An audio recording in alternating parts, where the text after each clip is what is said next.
Hello दोस्तों, आप सभी का नए वीडियो में स्वागत है। आज का जो वीडियो का टॉपिक है वो है कि जब भी कोई भी सिक्का आपके हाथ में आता है तो उस सिक्के में आपको क्या क्या चीज़ें देखनी है। देखिए, यहाँ पे मैं 8 चीज़ें डिस्कस करूँगा। इन 8 चीज़ों को उस सिक्के में आपको देखना है। अगर आप नए कॉइन कलेक्टर हैं और अभी आप इस फील्ड में सीख रहे हैं चीज़ें, तो ये चीज़ें बहुत ज़रूरी है। तो आपको उस सिक्के को कैसे देखना है, हो सकता है कि वो सिक्का बहुत ज़्यादा रेयर हो, तो इसीलिए इस वीडियो में हम इस चीज़ को डिस्कस करेंगे कि जैसे ही आपके हाथ में कोई सिक्का आता है तो उसमें क्या क्या चीज़ें आपको देखनी है। तो आइए वीडियो को शुरू करते हैं। सबसे पहले जो बेसिक चीज़ चेक करनी है, सबसे पहला काम है वो है कि वो किस ईयर में मिंट हुआ है और उसका मिंट मार्क क्या है। मैं हर वीडियो में आपको जो भी सिक्के के बारे में बताता हूँ, स्टार्टिंग में पहले मैं डिटेल बताता हूँ कि ये वाला सिक्का इस साल से इस साल के बीच में मिंट हुआ है। और साथ ही में ऐसे कई साल होते हैं जहाँ पे कुछ मिनटों द्वारा उस सिक्के को जारी नहीं किया जाता है। तो ये बेसिक डिटेल आपको पहले चेक करना है कि वो सिक्का कौन से मिंट का है और कौन से ईयर का है। अब इसमें कोई सिक्का रेयर कैसे हो सकता है, मैंने अभी पिछले वीडियो में आपको बताया था कि 1994 के नोएडा मिंट के सिक्के के बारे में कहीं पर भी लिखा नहीं हुआ है, लेकिन बहुत से लोगों को 1994 का नोएडा मिंट का सिक्का मिला है। तो अगर आपको डिटेल है कि 1994 में तो नोएडा मिंट से मिंट ही नहीं हुआ है सिक्का, लेकिन अगर वो आपको मिल जाता है मतलब वो वन ऑफ द रेयर सिक्का हो जाता है। और दूसरी बात होती है मिंट की। 2021 का जो आज़ादी का अमृत महोत्सव वाले सिक्के आए, उसमें सिर्फ नोएडा मिंट ने 2021 में 10 रुपये का सिक्का मिंट किया, और सिर्फ एक मिंट में आने के कारण और गलत वर्ष में मिंट होने के कारण वो सिक्का रेयर हो गया, क्योंकि 2022 में आने थे आज़ादी के अमृत महोत्सव वाले सिक्के। तो सबसे पहली यही चीज़ आपको देखनी है। इससे आपको समझ में आया होगा कि सिक्का कैसे रेयर होता है, मिंट मार्क और किस साल में वो सिक्का मिंट हुआ है। पहला पॉइंट ये है। दूसरी चीज़ जो आपको सिक्के में देखनी है वो है रोटेशन। देखिए, सिक्के का जो ऑफवर्ड साइड होता है और एक रिवर्स साइड होता है। अब कभी कभार आप क्या पाएंगे कि जो एक साइड होगी सिक्के की वो नॉर्मल होगी, लेकिन जो दूसरी साइड होगी सिक्के की उसमें क्या होगा कि रोटेशन आपको देखने को मिलेगा। अगर हम सबसे पहले एक एग्जांपल लें तो सबसे पहले आपकी स्क्रीन में ये आ रहा है एक कॉइन, इसका ऑफवर्ड साइड है और रिवर्स साइड है। ऑफवर्ड साइड और रिवर्स साइड बिल्कुल सीधे हैं, आप देख सकते हैं। लेकिन अभी आपके सामने एक दूसरा सिक्का आ रहा है, तो आप इसका जो ऑफवर्ड साइड है वो देखेंगे, लेकिन अगर आप इसका रिवर्स साइड देखेंगे तो देखिए बिल्कुल 6 o'clock रोटेशन हो गया है, बिल्कुल ऑपोजिट हो गया है। तो ऐसे सिक्के भी एक्चुअली में रेयर की कैटेगरी में आते हैं। और अगर वो कोई रेयर मिंट का मिल गया, जैसे कि अगर मान लीजिए 2021 का ही सिक्का है नोएडा मिंट का और उसमें रोटेशन मिल गया, तो समझिए अभी नॉर्मल कंडीशन में नोएडा मिंट का सिक्का 500 से 700 रुपये के बीच में आता है यूएनसी कंडीशन में। अब सोचिए कि उसमें अगर आपको रोटेशन एरर भी मिल जाए तो उसकी कीमत बहुत ज़्यादा बढ़ जाएगी। तो 2 पॉइंट हमने डिस्कस कर लिए। अब जो तीसरा पॉइंट है वो है कि आपको लायन देखना है।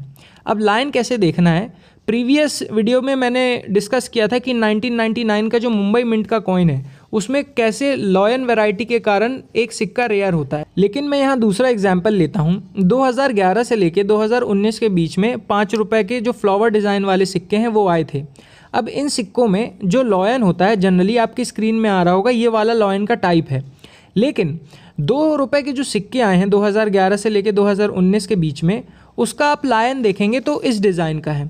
अब हुआ ये है कि कुछ सिक्कों में जो 5 रुपये के सिक्के हैं, इसमें जो 2 रुपये वाला लायन है ना, ये वाला लायन मिंट हो गया है। और इसी चीज़ को एक्चुअली में म्यूल सिक्का कहा जाता है। जब किसी दूसरे सिक्के की डाई किसी दूसरे सिक्के में यूज़ हो जाती है तो इन्हीं को म्यूल कॉइन कहा जाता है। तो ये देखिए, लाइन गलत मिंट होने के कारण एक म्यूल सिक्का बनता है। तो ये भी आपको चेक करना है कि जो लॉयन नॉर्मल सिक्के में आता है कहीं उससे अलग लाइन तो मिंट नहीं हो गया किसी दूसरे सिक्के का। ये हो गई तीसरी चीज़। अब आते हैं चौथी चीज़ में। अब चौथी चीज़ क्या है कि आपको एजेस चेक करने हैं सिक्के के। ये जहाँ से आप मोटाई देखते हैं ना सिक्के की, यहाँ पे देखेंगे अलग अलग टाइप की आपको एजेस मिलेगी।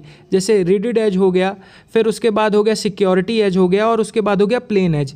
रिडिड एज में क्या होता है, आपको सीधी सीधी लाइनें दिखेंगी जैसे आप स्क्रीन में देख सकते हैं। फिर उसके बाद आता है सिक्योरिटी एज, ये आपकी स्क्रीन में फ़ोटो आ रही है, सिक्योरिटी एज ऐसा दिखता है। और फिर लास्ट आता है प्लेन एज। अब देखिए इसमें कैसे आपको अलग अलग वैरायटी मिल सकती है। तो जैसे 5 रुपये के जो सिक्के आते हैं 1992 से लेकर 2004 वाले, उसमें जनरली सिक्योरिटी एज देखने को मिलती है। लेकिन अगर उसमें आपको रिडिड एज मिल जाए और साथ ही में या तो बिल्कुल प्लेन एज मिल जाए, जैसे आपकी स्क्रीन में कुछ एग्जांपल्स आ रहे हैं, तो वो सिक्का नॉर्मल सिक्कों से बिल्कुल अलग हो जाएगा। लेकिन आपको एक चीज़ ये ज़रूर ध्यान रखनी है कि जो सिक्का आपके हाथ में लगा है, अगर वो ऑलरेडी मिंट द्वारा ही उसमें अगर प्लेन एज है या रिडेड एज है तो वो रेयर नहीं होगा। लेकिन मान लीजिए मिंट द्वारा उसमें सिक्योरिटी एज लगाया गया है, लेकिन कुछ सिक्के गलती से रिडेड एज में आ गए हैं या बिल्कुल प्लेन एज में आ गए हैं, तो वो रेयर सिक्का हो जाता है। तो वो उसके लिए आपको उस सिक्के की डिटेल भी पता होनी चाहिए। नेक्स्ट चीज़ देखनी है आपको कि सिक्के का वेट कितना है, क्योंकि ओवर वेट सिक्के भी बहुत ज़्यादा आते हैं। अब नॉर्मली अगर कोई सिक्का 8 ग्राम का है, 9 ग्राम का है, लेकिन अगर आप उसको नाप रहे हैं उसमें 10 ग्राम 11 ग्राम अगर वो ओवर वेट सिक्का आ रहा है तो वो सिक्का भी बहुत वैल्यूएबल हो जाता है। मैंने पिछले वीडियो में भी डिस्कस किया था आपके साथ। नेक्स्ट है कि आपको ये चेक करना है कि जो ऑफवर साइड है और जो रिवर्स साइड है, कहीं वो दोनों सेम तो नहीं मिंट हो गए हैं। जैसे मान लीजिए कि जो ऑफवर साइड है, 5 रुपये के हम सिक्के का एग्जांपल लेते हैं जो 2011 से 2019 के बीच में आए हैं, फ्लावर डिज़ाइन वाले। तो जैसे उसका ऑफवर साइड है, यहाँ पे अशोक लायन बना हुआ है और पीछे साइड 5 रुपये लिखा है और फ्लावर के डिज़ाइन बने हुए हैं।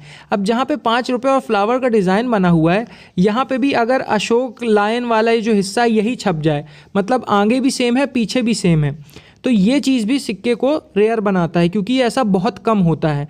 और साथ ही में ऐसी भी मिस्टेक्स होती हैं कि जैसे सिक्का आधा ही बस छपा हो, और या फिर सिक्का सामने से छपा हो, पीछे से सिक्का छपा ही ना हो, बिल्कुल प्लेन हो।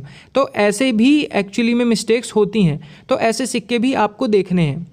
उसके बाद एक मिस्टेक होती है कि दूसरे मेटल में मिंट हो जाता है सिक्का, जिसको हम of metal strike OMS coin कहते हैं। फॉर एन एग्जांपल, मान लीजिए आम चलन के लिए कोई सिक्का छपा है जो कॉपर निकल में छपा हुआ है, लेकिन मान लीजिए कि वो स्टेनलेस स्टील में वाला का मिंट हो गया, तो ये सिक्का रेयर हो जाता है और ये तो बहुत ही कम देखने को मिलता है। और इसमें मैं एक और चीज़ बता दूं कि ये सिक्का आम चलन में बहुत मुश्किल है, क्योंकि जैसे जो लोग पैकेट खरीदते हैं ना, तो पैकेट में वो सिक्का मिलने की हाई पॉसिबिलिटी होती है। आम चलन में ये सिक्का मिलना मुश्किल है, आपको किसी से ख़रीदना ही पड़ेगा ये वाला सिक्का।